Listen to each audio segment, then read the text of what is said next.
Assalamualaikum warahmatullahi wabarakatuh. Salam Pramuka.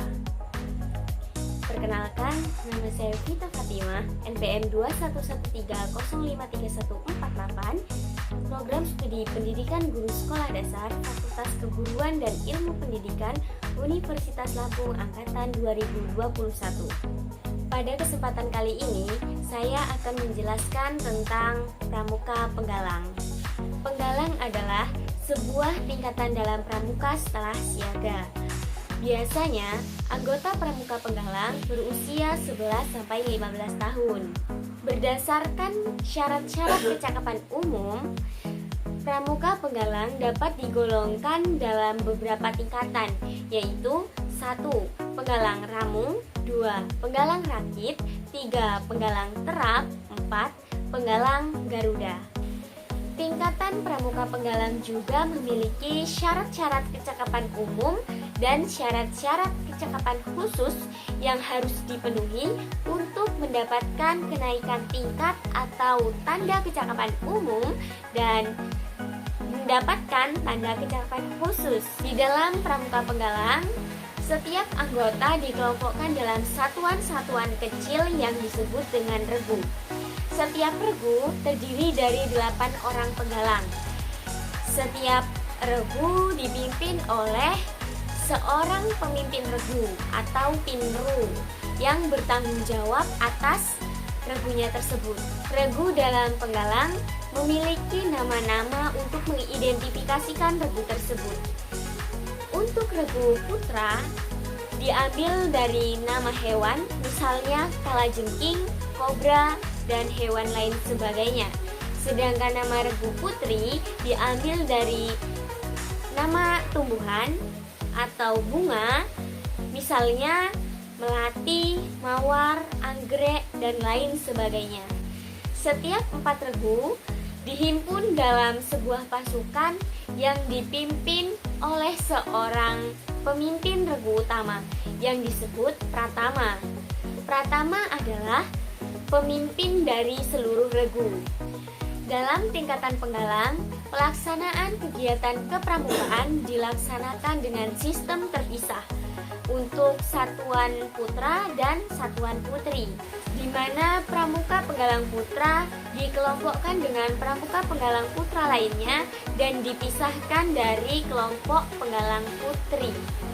Satuan ini dibina oleh pembina dan pembantu pembina putra, dan juga demikian dengan satuan penggalang putri. Untuk kode kehormatan Pramuka Penggalang terdiri atas janji penggalang, yaitu Trisatya. Janji Pramuka Penggalang berbeda dengan siaga dan penegak ataupun pandega. Dan kode moral penggalang disebut dengan Dasa Dharma. Isi dari Dasa Dharma Pramuka ada 10, yaitu 1. Takwa kepada Tuhan Yang Maha Esa, 2. Cinta alam dan kasih sayang sesama manusia, 3. Patriot yang sopan dan kesatria, 4. Patuh dan suka bermusyawarah, 5. Rela menolong dan tabah, 6. Rajin, terampil dan gembira, 7. Hemat, cermat dan bersahaja, 8. Disiplin, berani dan setia, 9. Bertanggung jawab dan dapat dipercaya, 10. Suci dalam pikiran, perkataan, dan perbuatan. Di dalam tingkatan Pramuka Penggalang terdapat banyak sekali kegiatan-kegiatan yang dapat dilakukan. Kegiatan yang dapat dilakukan antara lain jambore, lomba tingkat, gladian pimpinan regu, penjelajah, latihan bersama, perkemahan, dan jambore on the air and jambore on the internet. Jambore adalah pertemuan pramuka penggalang yang diadakan dalam bentuk perkemahan besar dan diadakan bertingkat, seperti jambore nasional, jambore daerah, jambore cabang, dan jambore ranting. Lomba tingkat adalah pertemuan regu-regu pramuka penggalang dalam bentuk lomba kegiatan kepramukaan. Gladian pimpinan regu adalah pertemuan pramuka penggalang bagi pimpinan regu utama, pimpinan regu, dan wakil pimpinan regu penggalang yang bertujuan untuk memberikan pengetahuan dan pengalaman di bidang manajerial dan kepemimpinan. Dian Pinru diselenggarakan oleh gugus depan, pimpinan ranting, dan pimpinan cabang. Penjelajah adalah pertemuan pramuka penggalang dalam bentuk mencari jejak dengan menggunakan tanda-tanda jejak, membuat peta, mencatat berbagai situasi, dan dibagi dalam pos-pos. Setiap pos berisi kegiatan keterampilan kepramukaan seperti semapore, tali temali, sandi, dan sejenisnya. Latihan bersama adalah pertemuan pramuka penggalang dari 2 atau lebih gugus depan yang masih terdapat dalam satu kuartir ranting atau kuartir cabang maupun kuartir daerah yang bertujuan untuk saling tukar-menukar pengalaman. Perkemahan adalah pertemuan pramuka penggalang yang dilaksanakan secara reguler untuk mengevaluasi hasil latihan di gugus depan. Perkemahan diselenggarakan dalam bentuk persami, percusami, perkemahan liburan, dan sejenisnya. Dalam pramuka penggalang, terdapat syarat-syarat kecakapan umum atau sering disingkat dengan SKU, yaitu kurikulum pendidikan kepramukaan yang wajib dipenuhi oleh seorang calon anggota pramuka atau calon pramuka penggalang untuk mendapatkan tanda kecakapan umum. Tujuan SKU dan TKU adalah untuk merangsang dan mendorong pramuka penggalang agar memiliki kecakapan yang berguna bagi hidupnya dan memenuhi persyaratan untuk menjadi anggota gerakan pramuka. Dalam SKU pramuka penggalang terdiri dari 3 tingkat atau jenjang, yaitu SKU tingkat penggalang tamu, SKU tingkat penggalang rakit, dan SKU tingkat penggalang terap. Untuk tanda kecakapan umum pramuka penggalang sendiri itu biasa disebut dengan manggar. Sebagaimana diketahui bahwa TKU memiliki 3 tingkatan sesuai dengan tingkatan SKU. Tingkatan tersebut yaitu 1 manggar, itu untuk pramuka penggalang yang telah menyelesaikan SKU Ramu. Kemudian, manggar bersusun 2 untuk penggalang yang telah menyelesaikan SKU Rakit, dan manggar bersusun 3 itu untuk penggalang yang telah menyelesaikan SKU Terap. TKU bukan hanya sekedar lambang biasa yang hanya terpasang di lengan baju, namun memiliki arti tersendiri. Hiasan dalam TKU penggalang atau manggar itu yaitu mayang terurai bertangkai 3 menggambarkan bunga sedang berkembang, indah dan menarik. Mengibaratkan pramuka penggalang yang riang, lincah, dan bersikap menarik sebagai calon penerus bangsa yang sedang berkembang menjadi dirinya dengan jiwa pramuka berdasarkan Trisatya. Mayang terurai mekar ke samping mengibaratkan semakin terbentuknya pandangan penggalang dalam menerima pengaruh positif atau pengaruh baik dari lingkungan sekitarnya. Dan warna merah mengibaratkan kemeriahan hidup, sesuatu yang sedang berkembang. Selain syarat-syarat kecakapan umum, ada juga syarat-syarat kecakapan khusus, yaitu syarat yang harus dipenuhi oleh seorang pramuka untuk mendapatkan tanda kecakapan khusus sesuai dengan usia dan kemampuannya.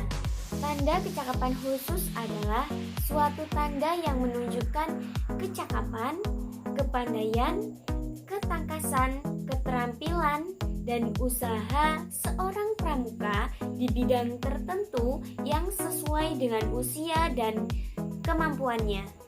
Berbagai macam SKK SKK dan TKK yang ada digolongkan dalam 5 golongan atau bidang.